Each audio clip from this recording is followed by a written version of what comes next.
festival takes place here at Snape Maltings on the Suffolk coast in a magnificent set of converted 19th century buildings.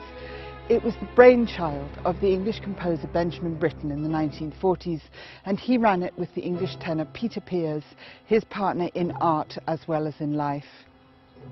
In 1967, the main concert hall here was created, and since then many more of the buildings have been converted to other halls, rehearsal rooms and so on.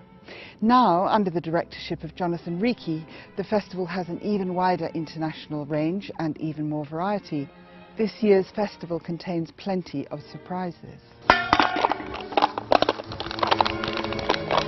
Walking on the Moon.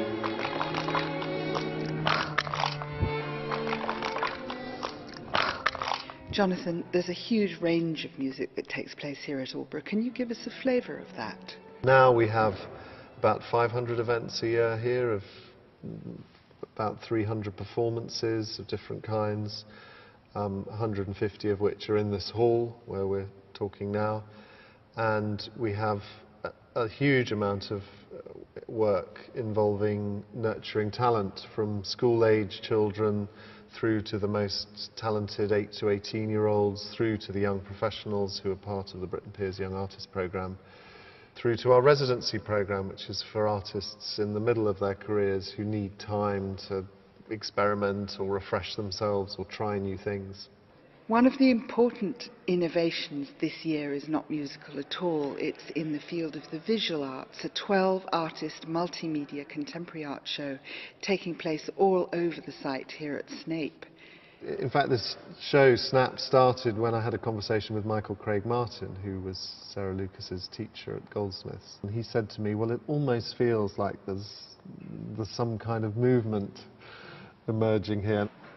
Through a wonderful coincidence, one of this country's great contemporary artists at the moment, Sarah Lucas, a few years ago bought Benjamin Britten's house further inland. He had a house where he composed a few miles inland from here, which was really his bolt hole from the sort of busy life of Aldeburgh.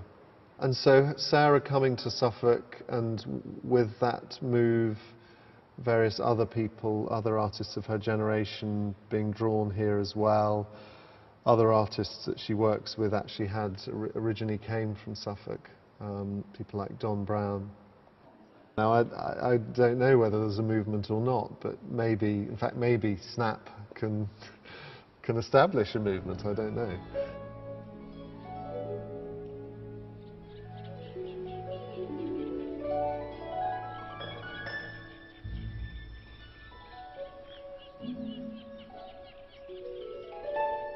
I'm with Abigail Lane, one of 12 artists in Snap, and the organiser of the event.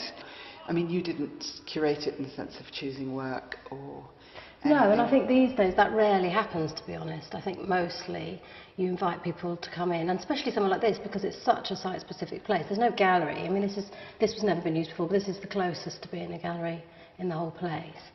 And so you can't tell people what to do, but I know most of the artists involved in it, and where they've wanted to, then we've had quite a lot of discussion about what's possible. And I've definitely encouraged people, like someone like Johnny, for example, who would normally show photographs in frames or something. I definitely encouraged him to be braver about it and try it. Why not? It's a good place to try something out in the derelict building and stuff.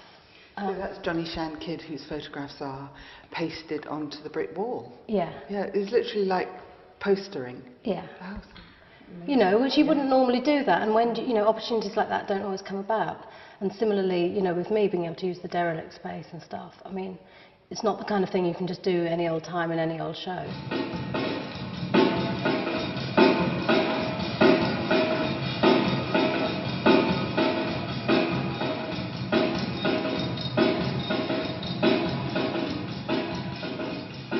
Quite a bold show, and sometimes you go to things like this and you think, actually, if it's a more provincial place, you better be a bit more careful about what you do. But to me it seems quite important to be, if you are a bit more brave about it, people just take it for granted. It's confident and it's sort of easier to take on board. You haven't got to go into a little gallery and go, oh, whose is this? Yes. There's nothing sort of pompous about it.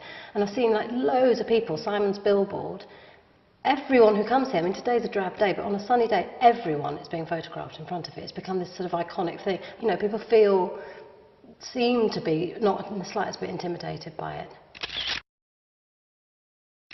Jonathan, there's a huge range of music that can be heard here all year round. I think many people think that this festival and this place is devoted only to Benjamin Britten, but that's far from true. Can you give us a flavour? Britten would never wanted his festival to be exclusively about his music, and obviously his music was a key part of early festivals, but he was incredibly open-minded about other music, particularly in terms of encouraging other composers, in fact. And so Aldeburgh's always, from the earliest days, been a really rich mixture of Britten's music, contemporary music.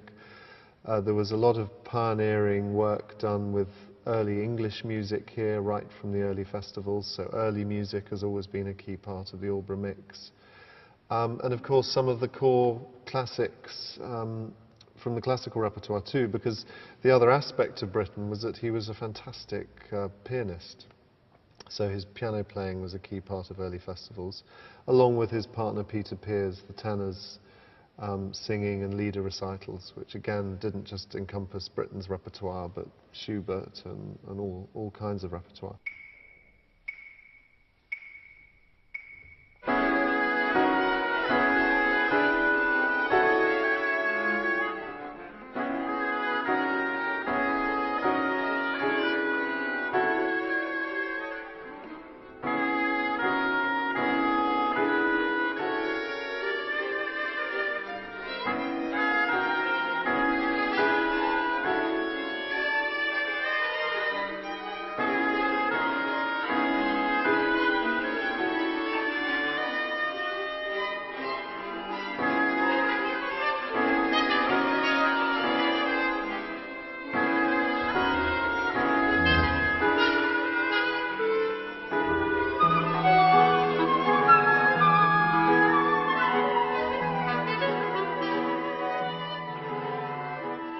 And what about plans for 2012 when the Olympics come to London? As part of the Cultural Olympiad, I believe you're planning a world orchestra.